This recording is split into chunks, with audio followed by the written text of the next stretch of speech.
Bismillahirrahmanirrahim. Assalamualaikum warahmatullahi wabarakatuh. Hai Sobat Podcast PBCN. Pada hari keempat bulan Ramadan 2020 kali ini, kami ingin membahas mengenai sholat dan Al-Quran.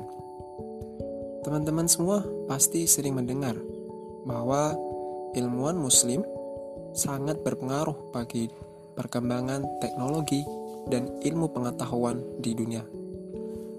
Teman-teman sering mendengar Al-Khwarizmi, Ibnu Sina, Jabir Ibnu Hayyan, Al-Battani, dan masih banyak yang lainnya. Tahukah teman-teman bahwa mereka semua dididik oleh orang tuanya sejak kecil itu fokus pada substansi, belajar pada ilmu sholat dan ilmu Al-Quran. Bagaimana mereka memahami sholat dan menghafalkan Al-Quran. Dan Alhamdulillah mereka menjadi orang-orang yang sukses di dunia dan di akhirat. Bahkan namanya terdengar sampai zaman ini, zaman kita saat ini. Bahkan mungkin jaraknya ribuan tahun. Dan teman-teman semua perlu diketahui bahwa kenapa bisa Al-Quran dan sholat menjadi kunci keberhasilan beberapa ilmuwan Islam yang sangat mendunia ini. Tentu kita analogikan bahwa sholat adalah sebagai pintu dari sebuah harta karun, tempat harta karun ya. Lalu Al-Quran kita jadikan sebagai kuncinya. Jadi ketika sholat kita baik, maka kita sudah memiliki pintunya untuk membuka suatu situs harta karun seperti itu. Dan ketika kita mampu memahami Al-Quran, kita memiliki kuncinya, maka kita akan mudah untuk membuka harta karun tersebut. Dari dasar inilah, maka ketika kita sebagai muslim, apalagi orang saintis, dan bahkan bukan hanya ilmu saintis, tapi segala ilmu yang ada di dunia ini, semuanya itu belum ditemukan gitu ya. Ada beberapa ilmu yang belum ditemukan, itu berdasarkan beberapa pernyataan dari para ulama dan juga para ilmuwan, bahwa masih ada ilmu yang belum ditemukan. Dan ini menjadi tolak ukur kita, menjadi peran kita pada kali ini.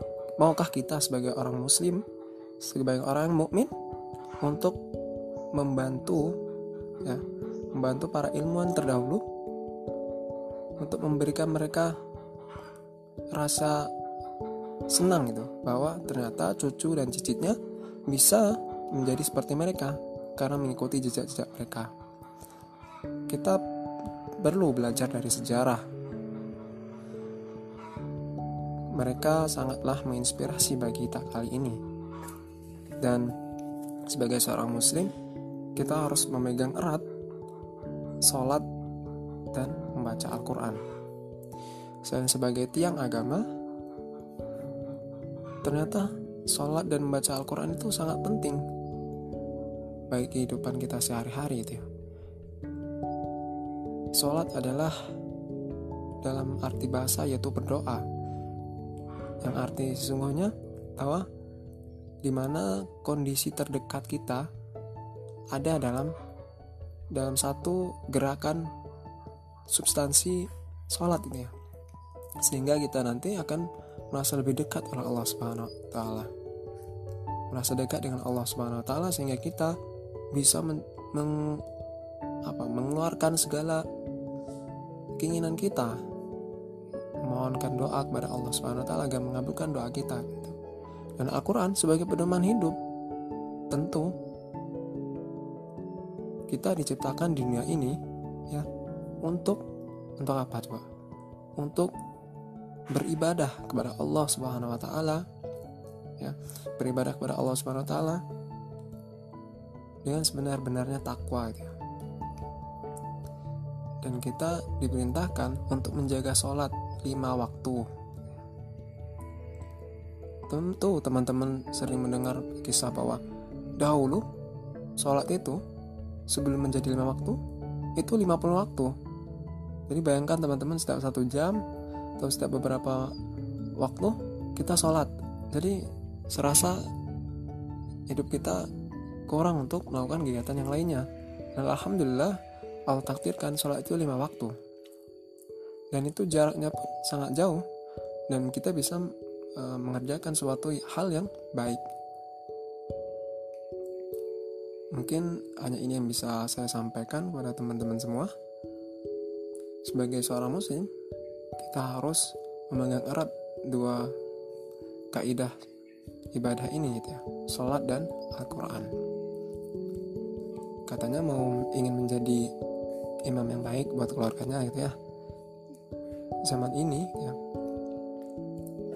sholat dan Al-Quran hanya menjadi mahar gitu ya, seperangkat alat sholat dibayar tunai, padahal hutang gitu ya, karena setelah menikah tidak melaksanakan sholat dan tidak membaca Al-Quran.